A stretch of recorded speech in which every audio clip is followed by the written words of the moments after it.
Ladies and gentlemen, good day and welcome to the GE T&D India Limited first quarter ended 30th June 2021 for FY 2021-22 earnings conference call. As a reminder, all participant lines will be in the listen-only mode, and there will be an opportunity for you to ask questions after the presentation concludes. Should you need assistance during the conference call, please signal an operator by pressing star and zero on your touchtone phone. Please note that this conference is being recorded. I now hand the conference over to Mr. Sunil Mishra, Head of Investor Relations, GE T&D India Limited. Thank you, and over to you, sir. Thank you, Rutuja. Ladies and gentlemen, good evening. I wish every one of you are safe. So welcome to today's conference call with the GE T&D India Limited management team here. As informed, this conference call has been organized to present and discuss financial results for the first quarter ended 30th June for the financial year 21-22. Now let me first introduce my management team available on this call. We have with us Mr. Pitambar Shivnani, who is the Managing Director and Chief Executive Officer. Further, we have Mr. Sushil Kumar, who is the CFO. We have with us Mr. Nagesh Tilwani, who is our Products Business Leader. We have with us Mr. Sandeep Zanzaria, who is the Commercial Leader. We have with us Mr. Maria Sundaram Antony, who is our Projects Business Leader. We also have with us Mr. Manoj Prasad Singh, who is our Company Secretary. And lastly, we have Mr. Anshul Madan, who is the Communications Leader. So please note that this conference call is scheduled up to 6 p.m. I hope you would have received the analyst presentation, and the same has been uploaded on our website. I hope you would have read the disclaimer on slide number 2. I would now request Mr. Pitambar Shivnani to begin this conference call highlighting key events of the quarter. Thereafter, Mr. Maria and Mr. Nagesh updating us on operations and factories. Then Mr. Sandeep Zanzaria will be taking us to the market. Lastly, Mr. Sushil Kumar will give us insight on financials. So I now invite Mr. Shivnani to begin the conference with his opening remarks. So over to Mr. Shivnani. Thank you, Sunil. Ladies and gentlemen, good evening. Thanks for joining the call. We hope you and your families are healthy and safe. I would like to start this call by giving you a brief overview about the last quarter, and then I would request my other colleagues in the call to go through the details. In quarter 1 financial year 2021-22, we continue to operate with full rigor. However, certain restrictions in few states due to COVID continue to pose challenges. Our teams are continuing to deliver tirelessly even during these tough times, and for that I would like to thank our GE colleagues who are working round the clock to serve our customers, our communities, and our company. All our plants are fully operational as of today. During the quarter, our teams commissioned important projects associated with Green Energy Corridor transmission system. This includes commissioning of 765 kV gas insulated GIS at Phagi in Rajasthan, as well as 400 kV gas insulated GIS substation for power grid. The substation will facilitate the evacuation of renewable energy getting generated in solar parks in Badda, Fatehgarh and Bikaner at various beneficiaries. And Maria, my colleague, will give you the operational update in details later on in the call. Our biggest priority is growth in orders, and we improve our team's abilities to market, sell and service the products we have today.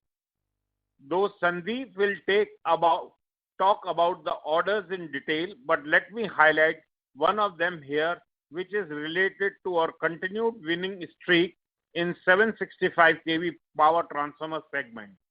We received order of 6 more 765 kV power transformers from Power Grid Corporation of India under the Transmission System Strengthening Scheme for evacuation of power from solar zones in Rajasthan under phase 2. This is in addition to the order of 45 units of 765 kV transformers and reactor that we received from PGCIL in the last quarter. Q1 has been a disruptive quarter as everyone has put to test by the virus, and hence the same has impacted our financials as well. But we were successfully able to reduce our debt by rupees 24.5 crores. Nonetheless, we remain cautious going into the remaining part of the year given the uncertainty associated with pandemic, and Sushil will walk us through the finance part shortly. We continue to use lean to improve our operation and our cost structure. I visited Vadodara Transformer Factory recently and was amazed to see countless Kaizen examples across the company. There is a huge thrust on using lean to improve safety, quality, delivery, and cost. We continue to believe the improvements underway are built on stronger fundamentals and thus are sustainable. We are continuing to lead the energy transition, lowering the cost of electricity and modernizing the grid with a focus on new products, platforms, and technologies that enable profitable growth and cash generation over time. Today, we have a strong presence across 26 locations in India, which includes 5 world-class manufacturing units, 5 R&D centers, 13 offices, and 2 service workshops. We are not only producing in India for India, but we are also producing in India for globe. With such a strong footprint, we are deeply committed to service the growing demands for electricity in India and are equally focused to leverage the global power market through export of made-in-India grid equipment. We recently released our annual report for financial year 2021, which shares how we are tackling India's biggest power transmission challenges through innovation solution, advancing grid modernization, and leading the energy transition. India is making great strides towards renewable energy generation and has committed to more than double its non-fossil fuel target to 450 gigawatts by 2030. With a persistent focus on decarbonization and round-the-clock power, we believe that Indian energy landscape will continue to undergo a significant positive transformation. This increased focus on clean energy is set to bring significant investments in India's renewable sector. This will open a steady stream of evacuation opportunities for grid industry, primarily driven by increased green energy capacity, expansion of central and state utilities, growth in industrial sector, and restructuring of aging assets. All in all, we fortify our competitive position and unlocking further upside potential in profitable growth and cash generation by selectively acquiring profitable business and staying laser focused on delivering those projects timely and with high quality. With that, I request Maria to provide further insights on operation during the quarter. Over to you, Maria. Thank you very much, Pitambar. Good evening, ladies and gentlemen. Very excited to present the operations update for the quarter. We continue to really truly live to our purpose of creating the grid for the future. And I would really like to highlight, with more than 73 plus project sites operational today across the region, we have had a chance to really commission some key projects to some extent, which was highlighted by Mr. Pitambar. One was definitely the first for us in terms of PGCIL Phagi in Rajasthan, where this is our first GE make 765 kV GIS, which was commissioned in the first month of this quarter, which was manufactured from our factory in Chennai. So, and this is a huge milestone for us and as well as for our customer. And then the other one which I really would like to highlight was the PGCIL Bhuj in Gujarat, which is part of the Green Energy Corridor, which is really being set up in the Kutch region of Gujarat. And this particular substation, which we commissioned in Bhuj, has a combination of 765 AIS and 400 kV and 220 kV GIS. Significant milestone for us in terms of playing a role in terms of the transition, energy transition, in terms of evacuating the green energy for the country. And then we also continue to make rapid strides in our neighboring country in Bhutan, where we kind of commissioned our second project there in Dochula, which is part of the Bhutan Power Corporation, where we set up as a part of their modernization of the grid in Bhutan, we actually set up 5 into 66 kV GIS bays, 5 bays of 66 kV, as well as power transformers and other transformers, 10 into 5 MVA transformers for the overall substation switchyard. So apart from this, we have actually made several other commissioning across the different parts of the country, more so on the eastern part of the country in West Bengal, as well as in Jharkhand. And then with our utilities like NTPC in Darlipalli. And then another important one was the evacuation of the solar power in Bikaner, which was also a big accomplishment milestone for us in this quarter. And we also continue to play a role in terms of extending the existing infrastructure for some of our customers like Sterlite in Tirupura, as well as Nellore in PGCIL for PGCIL. So we are very, very happy and excited that we continue to play a role in terms of creating the evacuation infrastructure for our customers, which connects the point of generation to the consumption. So with that, I actually hand over the mic to Nagesh to really take over the factory update. Thanks, Maria. Good evening, all. In continuation to the discussions, today I will just give you a brief about our factory in Vadodara, which is a world-class facility for the power transformers in India. We have this factory has a proud. This has been inaugurated in 2009 by the Prime Minister of India, who was then Chief Minister for the Gujarat state. We are the one who has delivered the first HVDC for 800 kV under Make in India initiatives way back in 2015 in March. This factory's capacity is about 330,000 MVA, and we have all ISO certification fully done in terms of 9,000, 14,000, 18,000. All the ISO certification is in place. Extensive supply chain and quite a bit of efforts in terms of logistics and localization capabilities. We are delivering the customers globally. We have also done jobs in exports from this plant. The good part here is the testing facility, which is one of the state-of-the-art testing facility where we can test the transformer up to 1200 kV. And this testing facility is also been accredited by the NABL, the National Accreditation Board of Laboratories. Recently, a milestone what is achieved is in terms of delivering 500 unit of 765 kV transformer and reactor. This is the first in class in terms of in India, a manufacturing plant delivering up to 500 numbers of 765 kV reactors. So with that, I hand over to Sandeep for covering the order intake, please. So welcome everyone and thank you, Nagesh. So Q1 FY 21-22 remains slightly muted in terms of the business opportunities which were there. We secured an orders worth about 472 crores, which was about 6.5% growth over last year, 443 crores. The main orders which were secured as told by Pitambar is that 6 numbers 500 MVA, 765 kV under the Green Energy Corridor.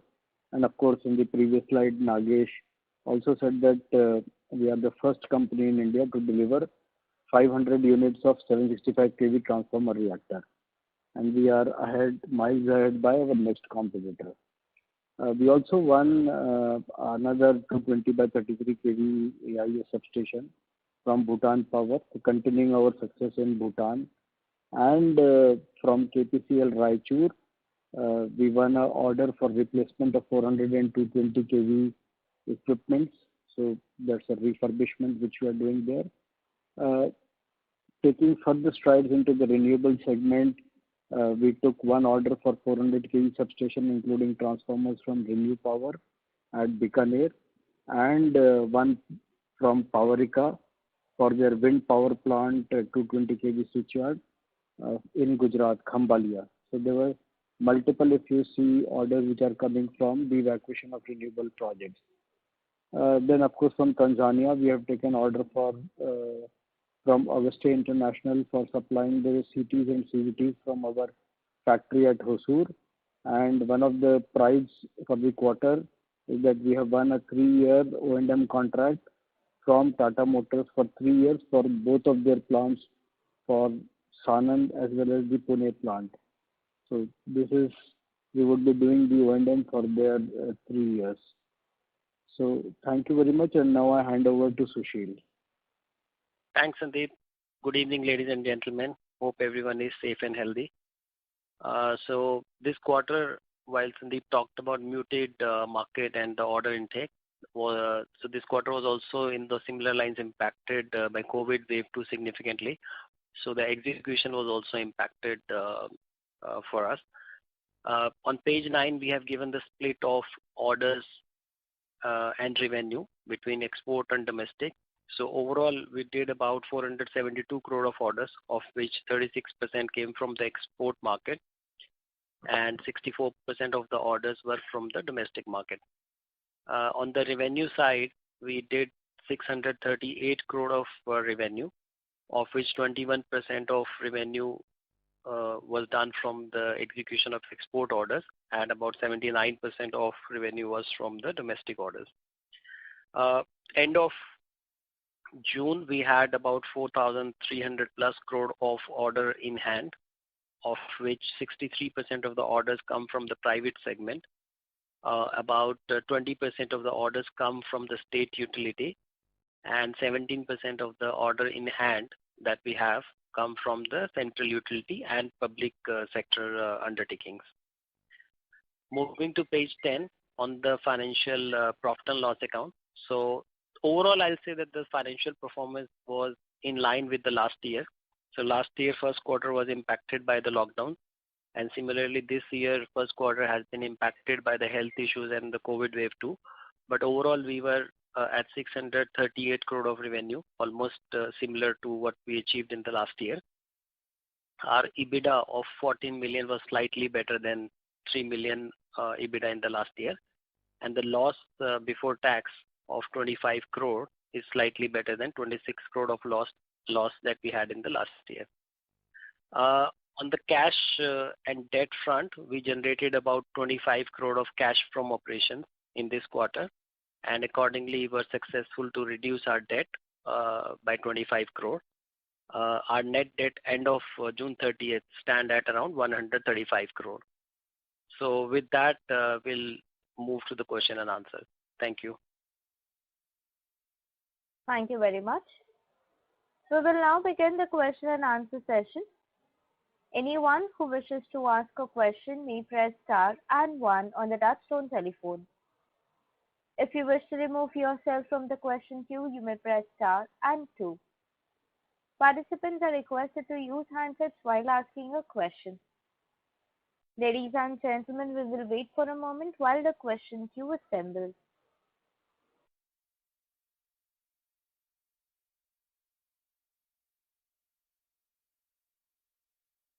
The first question is from the line of Renu Baid from IIFL. Please go ahead. Yeah, hi. Good evening, sir. I have few questions. So my first question is, if you look at the execution itself in this quarter, while it is similar to the previous year, most of your other peers who have reported results have actually reported strong double-digit growth. on a pretty depressed base last year. So can you help us understand where did we lag in terms of execution headwinds and bottlenecks, while rest of the other peers were able to offset a good portion of these headwinds? And by when do we expect all these headwinds to ease and growth to revert back? So, Renu, if you see, our 3 factories are in Tamil Nadu, and Tamil Nadu was severely affected by COVID actually. So practically 3 factories were total lockdown for nine days. Actually, they were non-operational. So that has also impacted our execution. And then the opening was also slow. It was not after 9 days immediate opening. So this impacted the execution in the last quarter. Okay, but no other project delays or otherwise that we see across segments? No, I don't think there are any major project delays or other things across the segment. Sure. So the second question is on the other expenses side, back on the P&L, if you see, as in we were hovering at 85 to 95 crores kind of other expenses with a much better revenue run rate. And this quarter, other expenses have shot up to 105 crores. So can you help us understand in terms of what kind of one-offs were part in the current quarter? Were there further provisions or write-offs? Just to understand the steady state run rate of the overheads. Okay, so last financial year we had about 370 crore of other expenses, if I correctly remember, and that gives an average of about 92 crore rupees per quarter. This quarter, the other expenses have gone up a bit. There are few heads where the expenditure have gone up, and there are few other areas where we have been able to control. 2-3 areas where the expenses have gone up are one related to the freight expenses related to the export projects.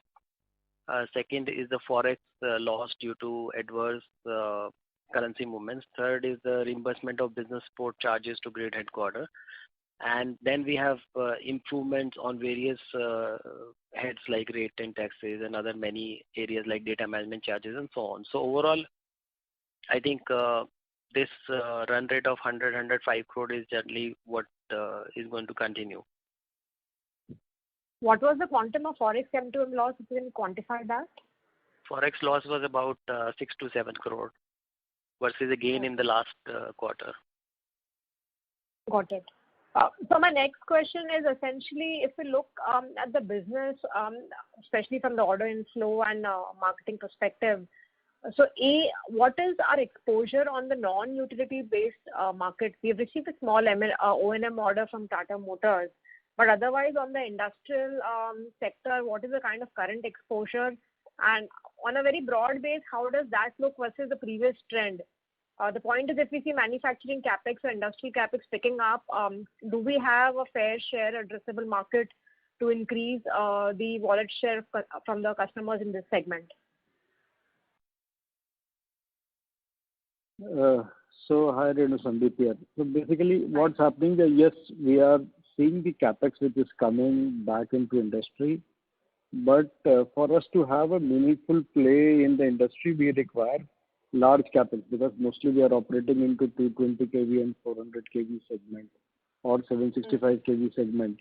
So any industry which is coming up when it has a huge power requirement, something like maybe a 300 megawatt or a 500 megawatt, those kind of power requirements, then they go for such large switchyards. Otherwise, it is like managed within 33 kV or 132 kV substations, where our play is not there.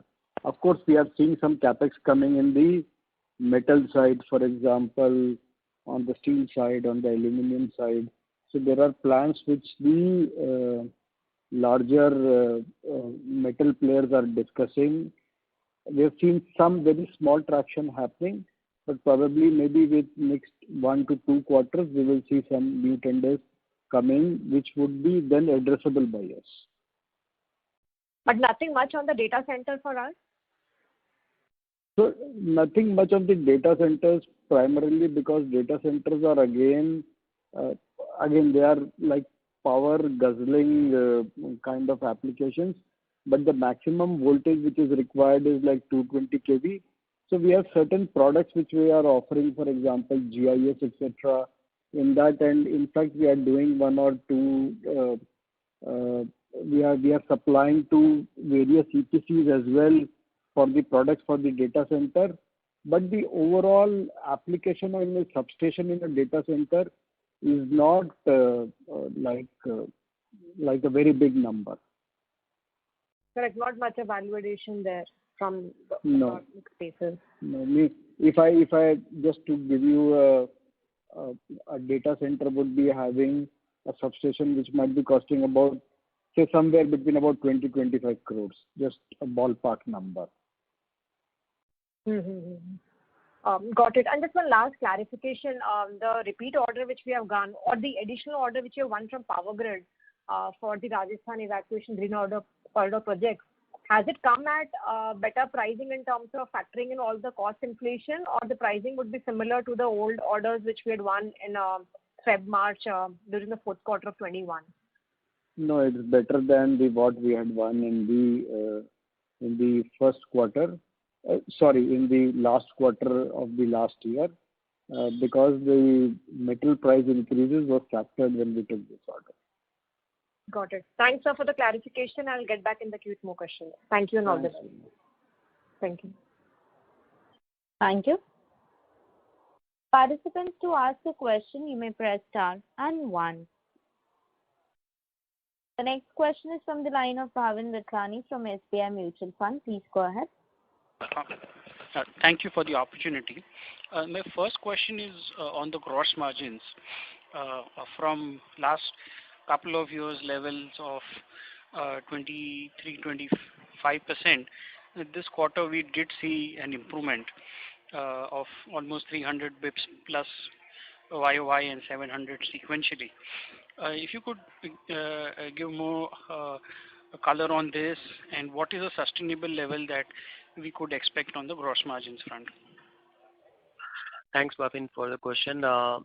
This quarter, we have a higher mix of revenue from the products business in the domestic and the export market, because the turnkey project sites were shut down and we had some other, the COVID-related challenges. So the improvement in mix towards the product has led to this improvement for the quarter.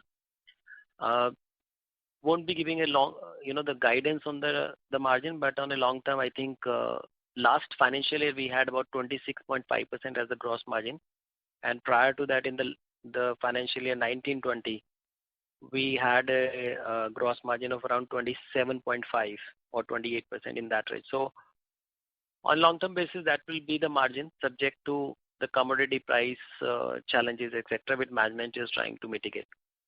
So as we do more execution of turnkey business in the subsequent quarter, the average of gross margin should come to the earlier years. Sure, that's helpful. The second question again is a continuation on the demand front. If you could give us more color in terms of HVDC, because we did take an enabling resolution for a related party for bidding into HVDC project. So what are the kind of projects that we are expecting over the next 2 to 3 years? What's the kind of size in that? And also there is a project with a VSC based technology. So will GE T&D be able to qualify in terms of technology for that platform of technology? So hi Bhavin, Sandeep here. So I think if you really look in, for example, 2-3 years time frame, so as you know, we have been talking about Leh Ladakh. So what we understand is that yes, there are certain developments by which Leh Ladakh as an opportunity for initial 5 gigawatt might come out in the market next year. But definitely, as you said, that there will be a VSC technology project. And just to update you, yes, GE has delivered projects in Europe with VSC technology. I will not comment anything about the qualification part, but just to give you the confidence that yes, we have delivered projects with VSC technology. Of course, Adani, as we have been discussing, is already under discussion. And parallelly, if you really look at the report of the standing committee, there's one more project which has been cleared from Rajasthan till UP. But because these projects would be like huge amount of capex requirements, a timeline, it's very difficult for us to predict. But immediately, this looks to be a sustainable pipeline. In addition, I would like to add that the RPT approval which was taken in the AGM was the HVDC order that we expect to be decided in the market in this year with a private player for the western region. Sure, that's helpful. The last question is on the competitive intensity and the pricing.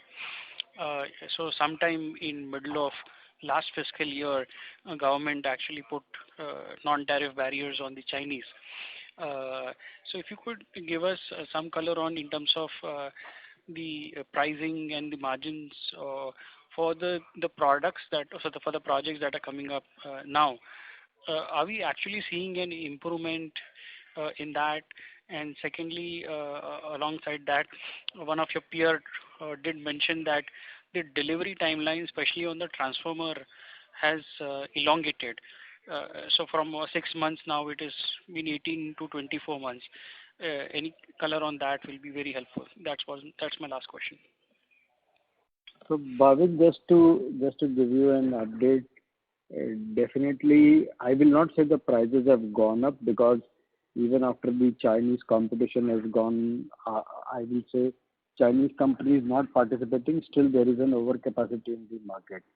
But yes, looking into the material prices which has gone up, definitely the prices have gone up in the market because everybody has got affected due to the material component. That is one. And just to answer your next question about transformer deliveries, yes, definitely looking into the loading situation and market demand, yes, there are means all the manufacturers are not able to offer shorter delivery projects, but depending upon the capacity, depending upon the requirement, there are certain calls which are being taken individually by companies.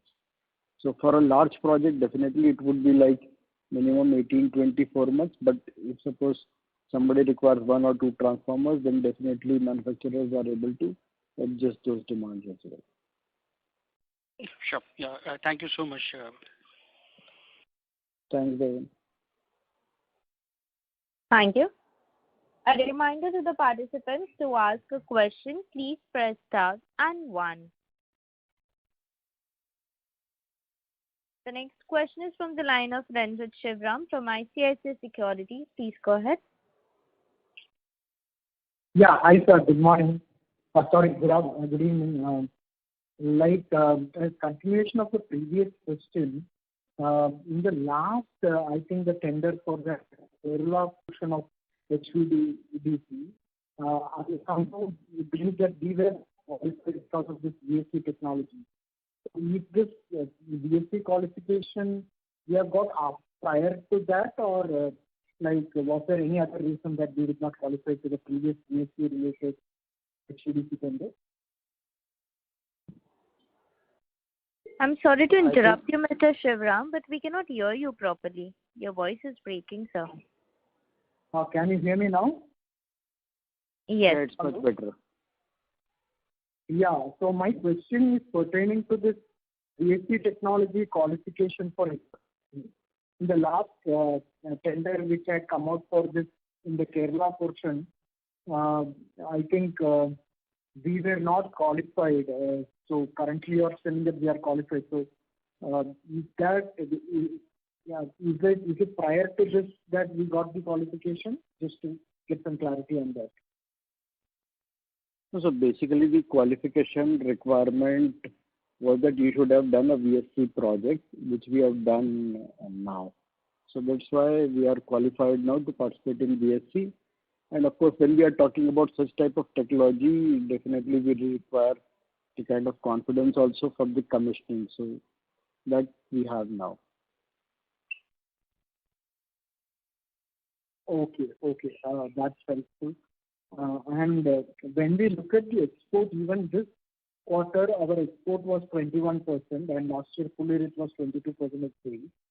So do you see this trend continuing? Like last year we saw 40% growth in export, but on that high base, what will this trend of exports being in that 22 to 23% range continue, or you see that plateauing or coming down? So last year we made improvement in the export.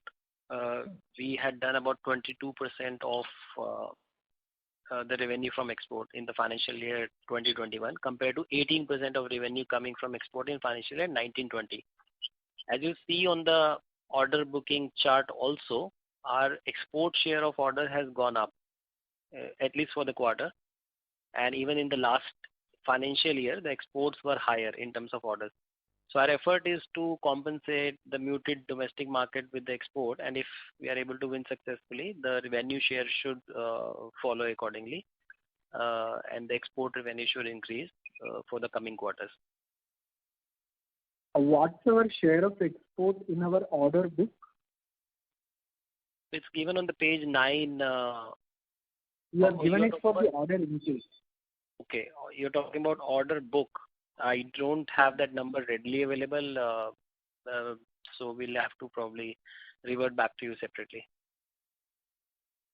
Okay, and what's the current receivable days?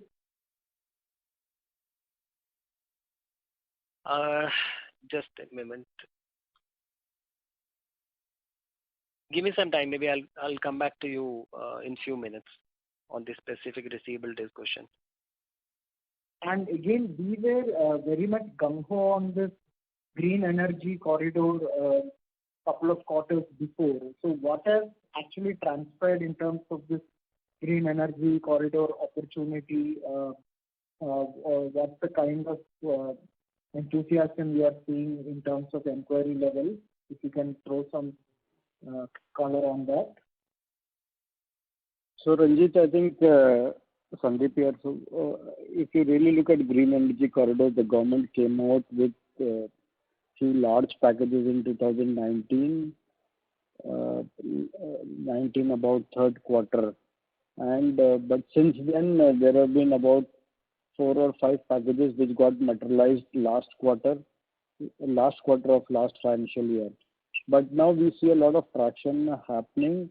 There are about 5 to 7 packages which for developers are now due sometime between August end to September. So I think not exactly, so if they win in September, they would not be coming out in the market and placing orders in September. But I think in the next quarter would be a big market due to this green energy corridor, which will be coming in the transmission side. Ranjit, on the working capital, I'll first talk about working capital. So our working capital is around 400 crore end of June, and this is improved versus March. At present, the working capital of 400 crore is roughly about 42 to 43 days of sales, and within this, the trade receivable is around 75 days.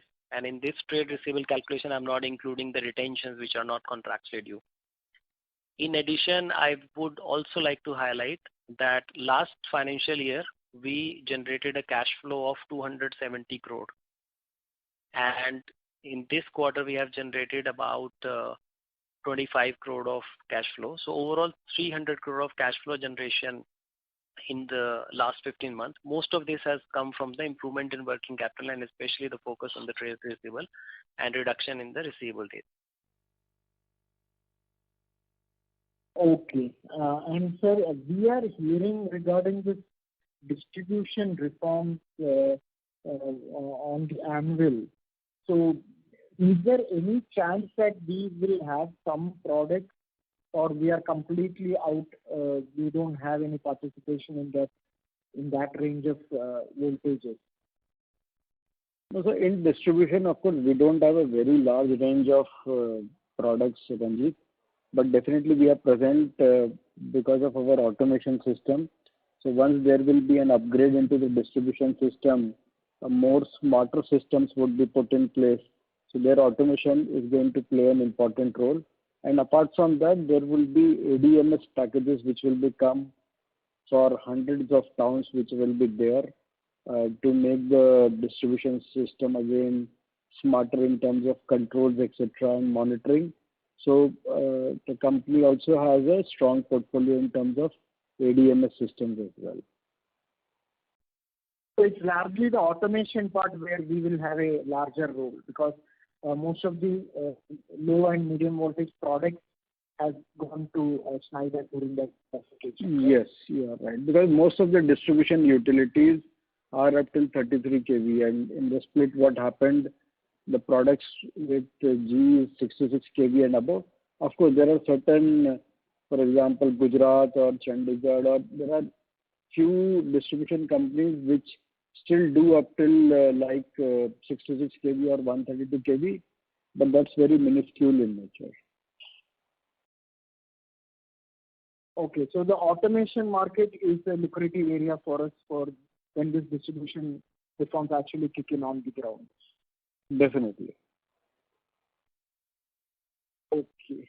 And is there any other opportunity in the next 6 to 9 months apart from this GEC and this distribution? Is there anything that you are looking at which looks exciting from the state front also? Do you see any of the state governments being relatively more active?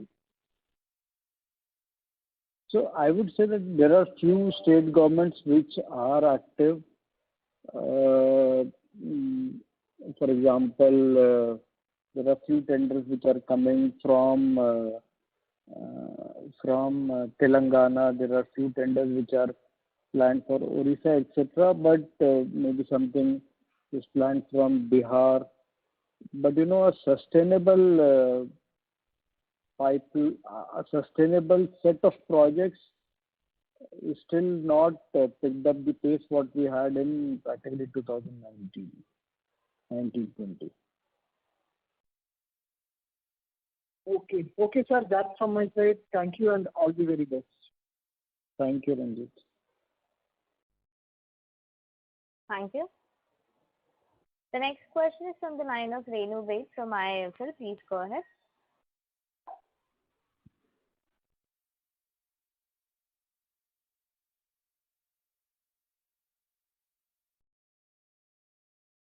Renu Baid, please go ahead with your question. Your line is unmuted.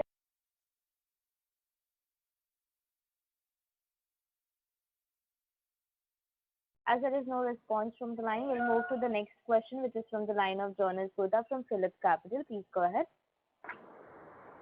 Thank you for the opportunity. Just following up from Ranjit's question on states.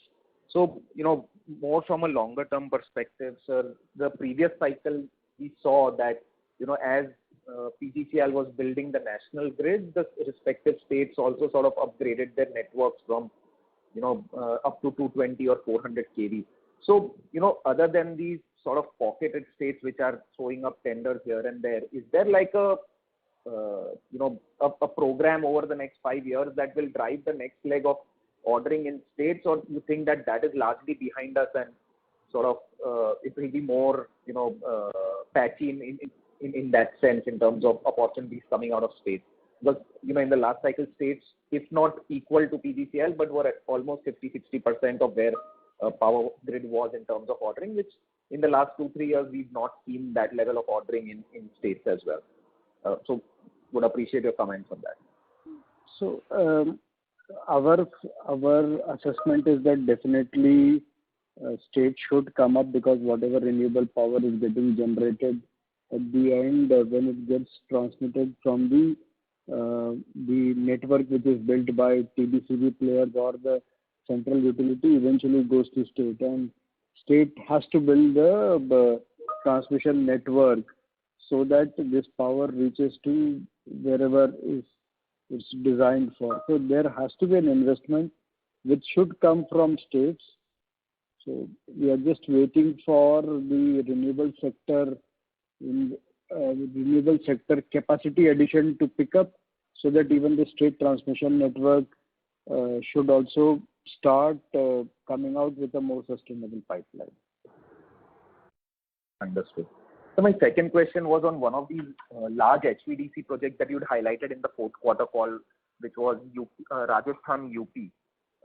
Given the size and the configuration, and given that it typically takes almost three years plus kind of to build out projects like this, so do you believe that given that there is a transmission waiver, the transmission charge waiver on renewable projects, which sort of now expired somewhere in early 2025, do you believe that expiry of such a waiver could sort of derail the project? Because one of the key triggers for this pickup in TBCB projects for GEC was that there's very little transmission charges attached. So do you think that this one large project, which was almost 20,000 crores kind of size, could get derailed because the project will not come up in time, even if it was awarded by end of FY22, in time to make up for that deadline?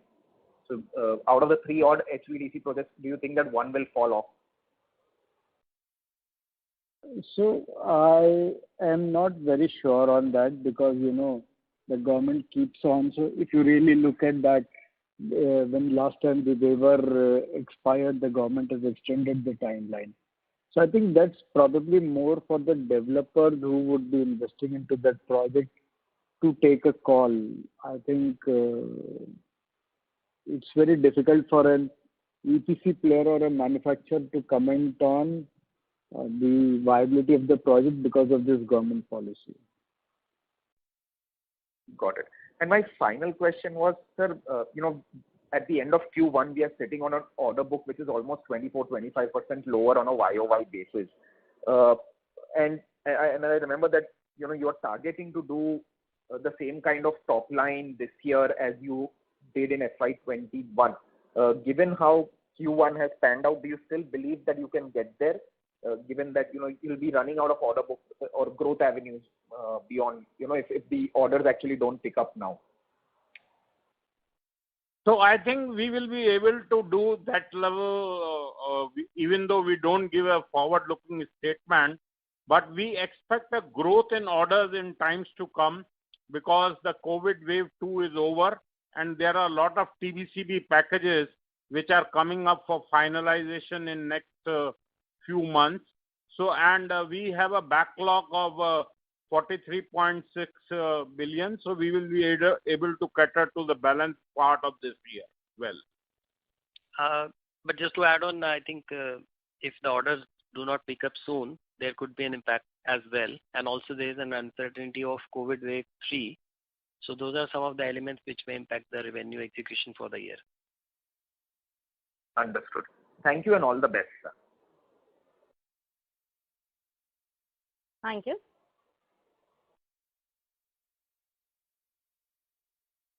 Ladies and gentlemen, this was the last question for today. I would now like to hand the conference over to Mr. Sunil Mishra for closing comments. Thank you, Rutuja, and thank you everyone for your participation. In case if you have any other question, then please feel free to contact me or Mr. Anshul Madan on our email ID. So with this, we conclude today's conference call. Thank you again. Thank you. Thank you. On behalf of GE T&D India Limited, that concludes this conference. Thank you for joining us, and you may now disconnect your line.